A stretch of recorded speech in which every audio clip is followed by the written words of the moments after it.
अस्सलाम वालेकुम dear students. MD CAT chapter number 3 का जो तीसरा लेक्चर है आज हमारा, वो है मेरे बच्चों प्रॉपर्टीज़ ऑफ गैसेस में से डिफ्यूजन, इफ्यूजन और कंप्रेशन के बारे में।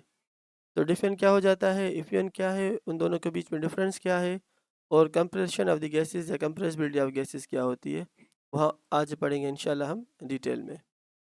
तो व्हाट इज़ द डिफ्यूजन? अब देखो मेरे बच्चों, यहाँ पे अगर हम किसी कंटेनर की बात करें तो एक ये है कंटेनर, ठीक है। अब यहाँ पे क्या है कि गैस मालिक्यूल्स है, ठीक है। अब गैस मालिक्यूल्स का कलर मैं फ़िलहाल चेंज कर रहा हूँ यहाँ पे। ये गैस मालिक्यूल्स किस कलर के होंगे? ये हो जाएंगे, ठीक है, सी ग्रीन। सर नज़र नहीं आ रहा, डार्क कलर होना चाहिए। करे था बटू कंप्रोमाइज़ क्यों? अच्छा, तो यहाँ पे ये सी ग्रीन टाइप के मालिक्यूल्स हैं, सी ग्रीन गैस, ठीक है बाबा। फिर हमने यहाँ पे क्या कर दिया मेरे बच्चों, एक और पोर्शन लगा दिया इधर। सर पोर्शन आप किसी दूसरे कलर का लगाए ताकि नज़र आए। ओके, पोर्शन लगा देता हूँ ब्लू कलर का, ठीक है। इसको हटाओ, अब दोबारा कर दो ब्लू कलर, ये वाला। तो ये क्या हो गया मेरे बच्चों, ब्लू कलर का पोर्शन। अब इस कंटेनर में पर्पल कलर की गैस है यहाँ पे। अब वो डिफ्यूज़ होके नहीं आएगी इस तरफ। ये पोर्शन ए है किसी भी कंटेनर का, और ये है पोर्शन बी। तो अब यहाँ पे इस गैस के अंदर डिफ्यूजन नहीं हो रहा, ये इससे बाहर नहीं जा रही, क्लियर। हाँ, अगर हम ऐसे करें कि इसको यहाँ से कुछ हटा दे जगह को, और यहाँ पे हम कोई और जगह डाल दें, ये बाबा, अगर हम कहें कि इतना स्पेस है यार, तो अब क्या होगा, naturally gas molecules will move from higher concentration to lower concentration. तो जो ये गैस है हमारी, फिर अब यहाँ से फ्लो करके दोबारा कहाँ आ जाएगी, इस तरफ आ जाएगी रास्ता। तो इस प्रोसेस को हम क्या कहते हैं मेरे बच्चों, इसे हम कहते हैं डिफ्यूजन। इसे हम क्या कहते हैं, डिफ्यूजन। तो डिफ्यूजन क्या होता है, इसकी डेफिनेशन ये होती है मेरे बच्चों, कि movement of gas molecules from higher concentration to lower concentration, और this diffusion is very much quick process। ये क्या हो जाता है, जल्दी हो जाता है। तो इस प्रोसेस को हम क्या कहते हैं, डिफ्यूजन। अब डिफ्यूजन है क्या, mixing of the gas molecules. अच्छा, डिफ्यूजन लिक्विड्स में भी हो जाता है, ठीक है। तो फिलहाल हम पढ़ रहे हैं डिफ्यूजन अमंग द गैसेस। तो गैसेस में डिफ्यूजन क्या होता है, किस तरीके से गैसेस डिफ्यूजन करती हैं। तो एक पॉइंट मैं आपको ये भी यहाँ पे बता दूँ कि जो डिफ्यूजन है ना मेरे बच्चों, तो diffusion of the molecules is directly proportional to the distance. अगर किसी भी स्टेट के मालिक्यूल्स में डिस्टेंस ज़्यादा होगा, उसके मालिक्यूल्स इजीली डिफ्यूज़ होंगे, आसानी से उनमें डिफ्यूजन होगा। तो यहाँ से हमने क्या सीखा कि जो सॉलिड होते हैं उनमें डिफ्यूजन कम होता है एज़ कम्पेयर टू लिक्विड्स, और लिक्विड्स में कम होता है diffusion as compare to gases. क्यों? कि जो गैस मालिक्यूल्स होते हैं उनमें डिस्टेंस तो बहुत ज़्यादा होता है as compare to liquids, liquids में ज़्यादा होता है एज़ कम्पेयर टू सॉलिड। तो देखो, जब मालिक्यूल्स फ्री होंगे तो आसानी से वो डिफ्यूज़ होंगे, जबकि मालिक्यूल करीब होंगे तो उनका डिफ्यूजन क्या हो जाएगा, कम हो जाएगा। तो याद करें कि diffusion is directly proportional to distance और inversely proportional to attractive forces. Attractive forces, तो जिसके अंदर अट्रैक्टिव फोर्सेस ज़्यादा होंगे उसका डिस्टेंस भी कम होगा। जब डिस्टेंस कम होगा तो easily flow among the gas molecules नहीं होगा, माने गैस इजीली डिफ्यूज या मिक्सअप नहीं होगी। तो mixing of the molecules depends upon the distance as well as attractive forces. अगर है डिस्टेंस ज़्यादा तो डिफ्यूजन भी ज़्यादा, अगर अट्रैक्टिव फोर्सेस ज़्यादा हैं तो डिस्टेंस कम होगा। जब डिस्टेंस कम होगा तो रेट ऑफ डिफ्यूजन वो भी क्या होगा, कम होगा। क्लियर बाबा? तो डिफ्यूजन ये है। अच्छा, इसका एक दूसरा भी और भी एग्जांपल मैं आप बच्चों को दे रहा हूँ ताकि आपको बिल्कुल आसानी हो समझने में कि डिफ्यूजन है क्या। तो डिफ्यूजन डिफ्यूजन यहाँ पे एक्सप्लेन, चलो इसको क्लियर कर रहा हूँ। आप इसको सेव कर लें।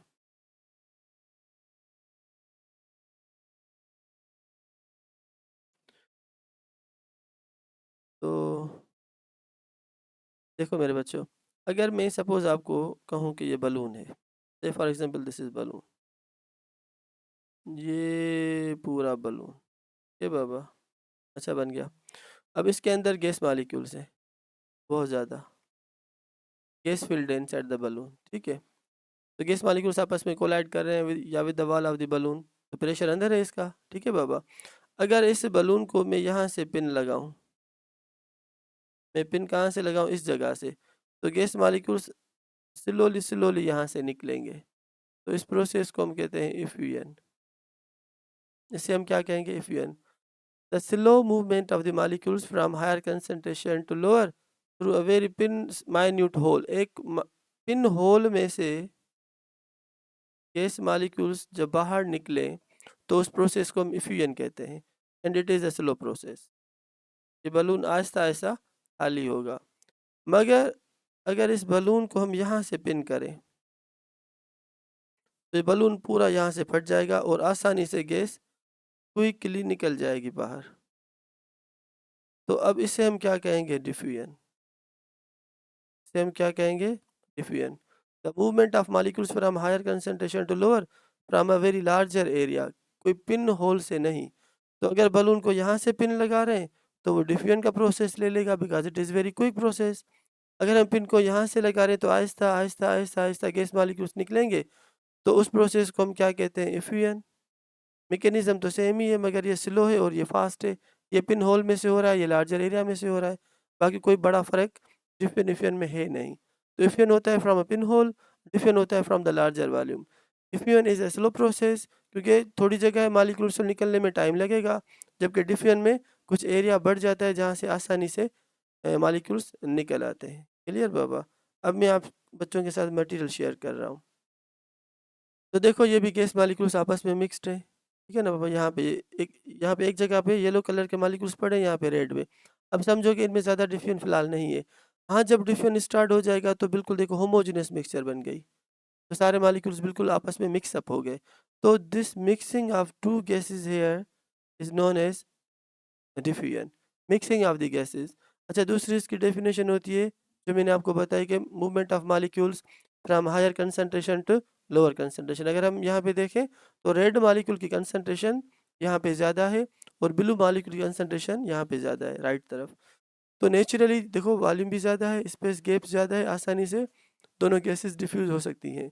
तो movement of red molecules from higher concentration to lower concentration is known as diffusion, या the movement of blue molecules from higher concentration to lower concentration is also known as diffusion, या mixing of the gas molecules from a larger area या not from a pinhole is known as diffusion, and diffusion is a quick process। अब आप save कर लें। अच्छा, ये दोनों definition है इनकी। डिफ्यूजन क्या होता है मेरे बच्चों, all the gases diffuse very rapidly due to the large space among the gas molecules. तो डिस्टेंस ज़्यादा होगा, गैप ज़्यादा होगा, मॉलिक्यूल्स इजीली मूव करेंगे, इजीली डिफ्यूज हो जाएंगे। सॉलिड्स में डिफ्यूजन नहीं होता, ना होने के बराबर, क्योंकि उनके मॉलिक्यूल्स टाइटली पैक होते हैं as compare to liquids and gases. अच्छा, इफ्यूजन वही same, the escape of the gas molecules from a very small pin hole. याद करो, स्मॉल पिन होल में से जब गैस मॉलिक्यूल्स का एस्केपिंग हो, निकलना बाहर हो, तो उस प्रोसेस को हम कहते हैं इफ्यूजन। तो the escape of gas molecules from the small pin hole of the container is called diffusion. देखो यहाँ पे ज़्यादा एरिया है तो गैस मॉलिक्यूल्स इजीली डिफ्यूज हो गया। ये समझो कि हमने पूरी प्लेट यहाँ से निकाल दी बाहर, तो gas molecules easily diffuse, quickly diffuse. मगर अगर गैस मॉलिक्यूल्स इस पिन होल में से इस तरफ आ जाएं तो आहिस्ता आहिस्ता कोलियन होगा, टकराते रहेंगे। जब एग्जैक्ट कोलियन इस पॉइंट पे पोजीशन पे आ जाएगा मॉलिक्यूल यहाँ से, तो यहाँ से एस्केप होके यहाँ पे आ जाएगा। तो यहाँ पे मूवमेंट के चांसेस बहुत ज़्यादा हैं, बाहर निकलने के चांस मैक्सिमम है, यहाँ पे बहुत कम है, क्योंकि पिन होल है और इस पिन होल में से molecule Aahista Aahista slowly slowly slowly यहाँ पे आएगा। तो इस प्रोसेस को मेरे बच्चों हम क्या कहते हैं, effusion. So effusion is a slow process, diffusion is a quick process. Topic आसान था, इतना मुश्किल नहीं है, ज़्यादातर आप बच्चों को पता है, मगर है सिलेबस का हिस्सा। तो मैं चाहता हूँ कि आप सब बच्चों का वो सारे टॉपिक्स में इन डिटेल में एक्सप्लेन कर दूँ। तो the escape of gas molecules from a small pin hole of the container is known as effusion. कोई से मालिक्यूल्स यहाँ पे कोलाइड करे टकरा रहे हैं, जब इस एग्जैक्ट पोजीशन पे आएंगे तो इस तरफ आ जाएंगे। तो this is a very slow process as compare to diffusion. अच्छा, कंप्रेसिबिलिटी भी डिफ्यूजन की तरह ही होती है। याद करो जिस स्टेट में क्या होता है मेरे बच्चों, कि गैसेस में कंप्रेसिबिलिटी ज़्यादा होती है एज़ कम्पेयर टू लिक्विड, और लिक्विड में ज़्यादा होती है एज़ कम्पेयर टू सॉलिड। वही बात है, जैसे मैंने आपको कहा कि distance is directly proportional to diffusion, तो हम ये भी कह सकते हैं कि distance is directly proportional to compression. तो जितना डिस्टेंस ज़्यादा होगा वो आसानी से कंप्रेस होगा। तो सॉलिड के मालिक्यूल्स को हम कंप्रेस नहीं कर सकते, या सॉलिड्स को हम कंप्रेस नहीं कर सकते, क्यों? क्योंकि उनके मालिक्यूल्स टाइटली पैक होते हैं। तो सबसे ज़्यादा कंप्रेशन आसानी से किस में होता है? गैसेस स्टेट ऑफ मैटर, और दूसरे नंबर पे लिक्विड्स में, और तीसरे नंबर पे सॉलिड्स में।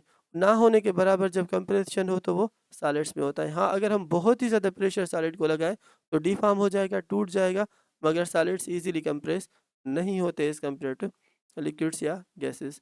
तो all gases compressed by applying pressure due to empty spaces among the molecules of gas. देखो यहाँ पे गैस मॉलिक्यूल्स में जगह है ना खाली, तो अगर हम ऊपर से प्रेशर बढ़ाएंगे तो ये ऑक्यूपाई हो जाएगी जगह, मीन्स प्रेशर, ये पिस्टन नीचे आ जाएगा। ठीक है बाबा, नीचे क्यों आ रहा है? क्योंकि जगह है, अवेलेबल जगह है। हाँ, अगर हम यहाँ पे ऐसे लिक्विड को और अगर हम कंप्रेस करें तो और भी कंप्रेस हो जाएगा, मीन्स ये मॉलिक्यूल और दब जाएंगे नीचे, फिर ये क्या हो जाएंगे? सॉलिडिफाई हो जाएंगे, अगर हम ऊपर से प्रेशर लगा दें। हाँ, अगर इस सॉलिड को और ज़्यादा हम प्रेशर लगाएं तो ये ज़्यादा कंप्रेस नहीं होगा, क्योंकि सॉलिड मॉलिक्यूल्स में हमें पता है कि इतनी जगह बीच में होती ही नहीं कि वो कंप्रेस हो जाए। तो याद करें कि distance is directly proportional to compression as well as diffusion. तो शाबाश मेरे बच्चों, अगर बात समझ में आ रही तो लाइक करें, सब्सक्राइब करें यूट्यूब चैनल से सरफराज विजन। और जो बच्चे तैयारी कर रहे हैं कोचिंग एंट्री या एग्जाम की प्रिपरेशन की, तो यहाँ से इंशाल्लाह उन बच्चों का फ़ायदा हो जाएगा केमिस्ट्री का। अच्छा, इसके बाद जो नेक्स्ट टॉपिक हम पढ़ेंगे that will be the pressure and the units of the pressure. अल्लाह हाफ़िज़ बाबा, थैंक यू।